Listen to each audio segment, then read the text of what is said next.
What? All I want to do is get to the Tree of Life so I can get better. But everyone keeps slowing me down. We're not trying to slow you down. We're trying to help you get there. A great deal has already been endured by Kion, defeating enemies, safeguarding the Pride Lands, and even carrying the ancient roar of the Elders were all tasks he had accomplished. However, it was not a fight or a mission that altered his future, his emotions, or even his conception of family. It was meeting his long-lost brother, Copa, who he had no idea existed. The Tree of Life was the beginning. During his battle with Scar Ghost, Kion was bitten by a poisonous cobra, which caused him to undergo a metamorphosis. The venom's effects extended beyond his physique. It obstructed his thinking. A combination of impatience, anger, and self-doubt set in. Everyone could see it, including him and his pals. At that moment, Rafiki shared with him the story of a distant, holy sight that might mend not only his physical injuries, but also his soul. The Tree of Life was its name. Thus, Kion departed from the Pride Lands, accompanied by others. Makini, Rafiki's student, joined him together with Fuli, Besti, Ono, and Anga. They encountered challenging paths, cunning foes, and self-doubt along the way when Kion was about to believe. As he neared his destination for recovery, an unforeseen event transpired. Their approach to the Tree of Life was abruptly halted by a pride of lions. Those lions weren't your average beasts. Under Queen Rani's leadership, they were members of the Night Pride. One lion, nevertheless, stood out from the rest. His eyes were nearly identical to Kion's, and he had golden fur and a gentle but courageous voice. Copa was his name. Nobody could tell what was really going on at first, but Copa couldn't stop staring at Kion as if they were linked. A rock made Rani distrust Kion and his gang. Slipped due to Bunga's oversight, tensions rose. During a brief period of incoherence, Kion unleashed the roar on one of the lions. Queen Janna intervened at that point. In spite of all the mayhem, Rani's grandma, Queen Janna, welcomed the Lion Guard. Something told her they belonged there. As for Copa, he finally spoke up. He inquired about Kion's origins when he had some time alone with him. It was the Pride Lands, Kion said. I am the son of King Simba. Copa's pulse quickened. Little Simba, and who are they? Your parents, Nala. Eventually Kion nodded.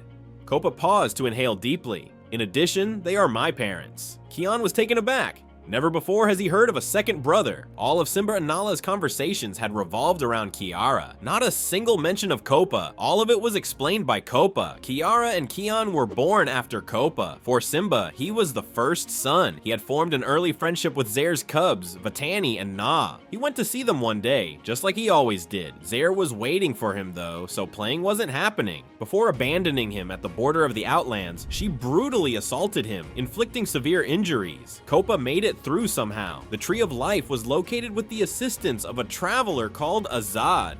He was taken in by Queen Janna, who healed him. Since then, he had never left that place. He felt it was too risky. Up until this point, he had assumed that nobody had remembered him. With no words to express it, Kion froze. A dramatic shift had occurred in his life.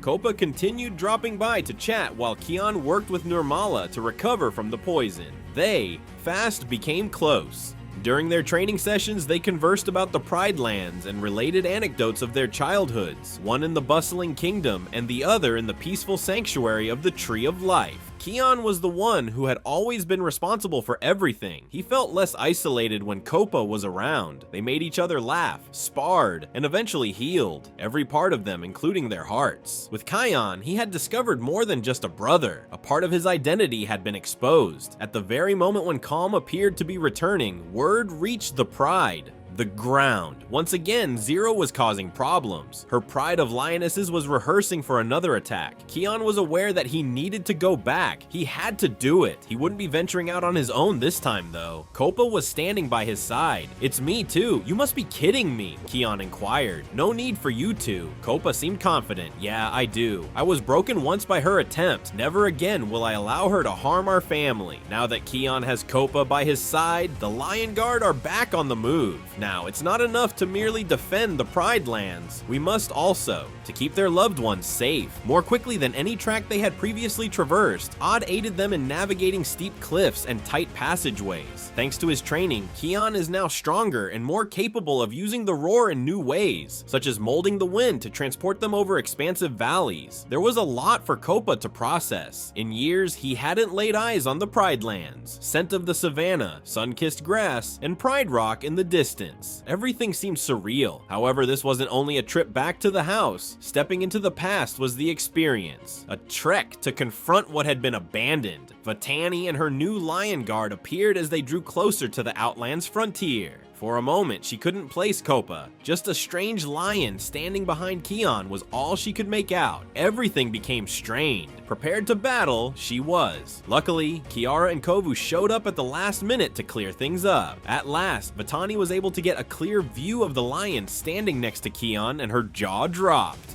"Copa," she murmured. "Is that really you?" Copa grinned. "Vitani, it's me. Oh, look who returned. That was the time." Wholly unanticipated, meeting together with long-lost acquaintances. Out of nowhere, issues of leadership and territory were rendered irrelevant in the conflict. There was a theme of forgiveness. Family was the central theme. Copa advanced toward Pride Rock, leaving Simba and Nala motionless. Tears welled up in Simba's eyes. She ran to find her long-lost son as Nala gasped. "You're alive," she whispered, her voice quivering. We thought you were gone forever." A soft-spoken, "I wanted to come back," came from Copa, but I was scared. Zer, she told me no one wanted me anymore. Simba felt guilty and bowed his head. I should have looked more thoroughly. It was foolish of me to think she would quit. "Now I'm here," Copa stated, "where I can be of assistance." Kion witnessed the reunion of his family that night as they sat beneath the sky.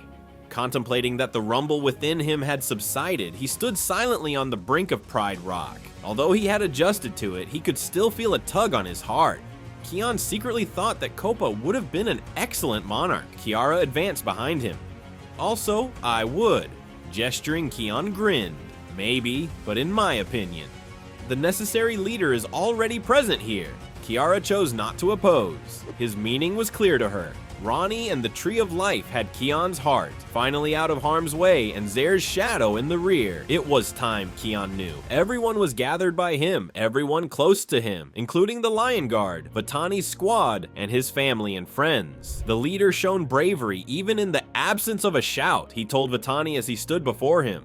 "Our home is safe now because of you. You are deserving of this." After Kion gave Vitani the last roar of the elders, he handed it on to him. However, an event transpired. A shimmering figure emerged from the sky above. The first leader of the Lion Guard was Askari.